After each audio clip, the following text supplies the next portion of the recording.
20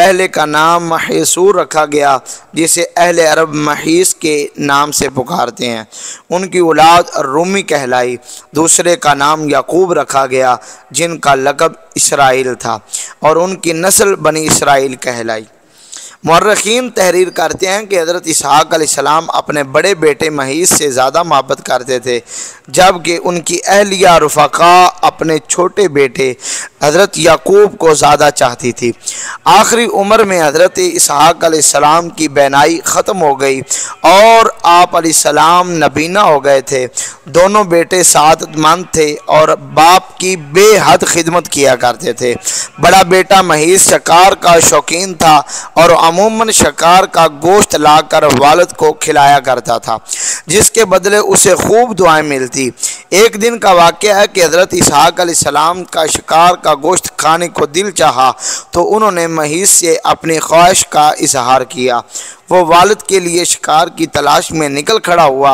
ادھر والدہ نے جب یہ سنا تو چھوٹے بیٹے یعقوب علیہ السلام سے کہا، بیٹا کیا ہی اچھا ہو کہ تم محیس کے آنے سے پہلے بکری ذبح کر کے کھانا والد کو پیش کر دو، اسی طرح تمہیں دعائیں مل جائیں گی۔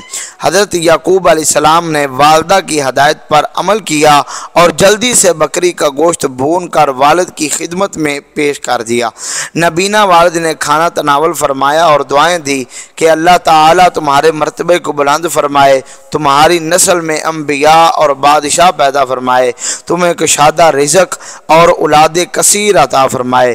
کچھ دیر بعد بڑے صاحبزادے شکار کا گوشت لے کر خدمت میں حاضر ہوئے اور تناول فرمانے کی درخواست کی، جس پر حضرت اسحاق علیہ السلام کو بڑا تعجب ہوا اور فرمایا، بیٹے یہ کیا ہے؟ محیس نے کہا، یہ وہ شکار کا گوشت ہے جس کی آپ نے مجھ سے فرمائش کی تھی۔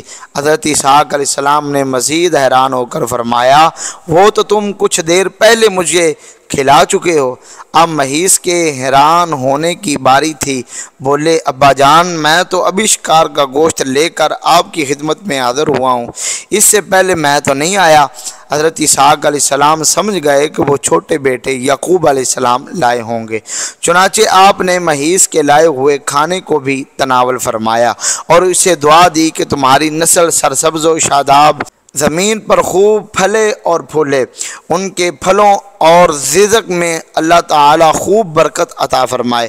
محیس کو اپنے بھائی یعقوب علیہ السلام کا سبقت لے کر جانا اور پہلے دعائیں لینا سخت ناگوار گزرا اور وہ یعقوب علیہ السلام کے دشمن بن کر ان کی جان کے درپے ہو گئے۔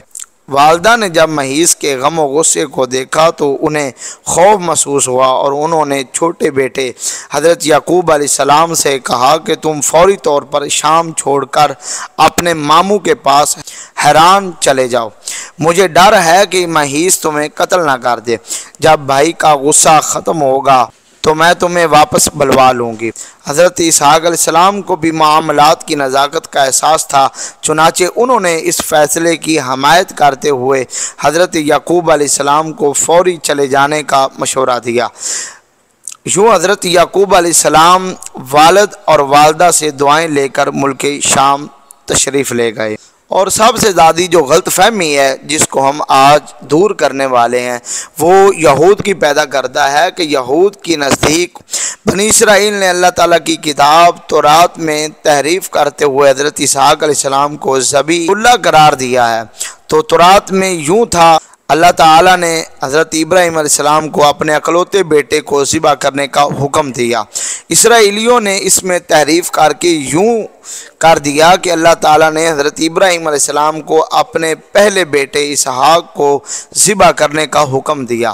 یہاں لفظ اسحاق ان کی طرف سے تورات میں اضافہ ہے اور یہ سراسر جھوٹ، بہتان اور گمراہی ہے، جس کی وجہ بنی اسرائیل کا اہل عرب سے حسد ہے۔ اللہ تعالیٰ نے جس وقت ذبح کا حکم فرمایا اس وقت حضرت اسماعیل علیہ السلام ہی اکلوتے بیٹے تھے۔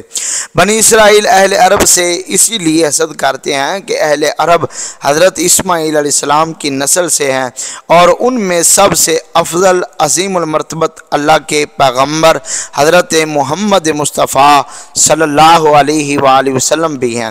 بنی اسرائیل کی شدید خواہش ہے کہ وہ عظیم اور جلیل القدر شرف و مرتبہ جو مسلمانوں کو ملا ہے اسے غلط قرار دے کر خود سے منسوب کر لیں، اور اپنے اسی مذموم اور جھوٹے منصوبے کی خاطر انہوں نے اللہ کی کتاب تورات میں بھی تبدیلی کر ڈالی۔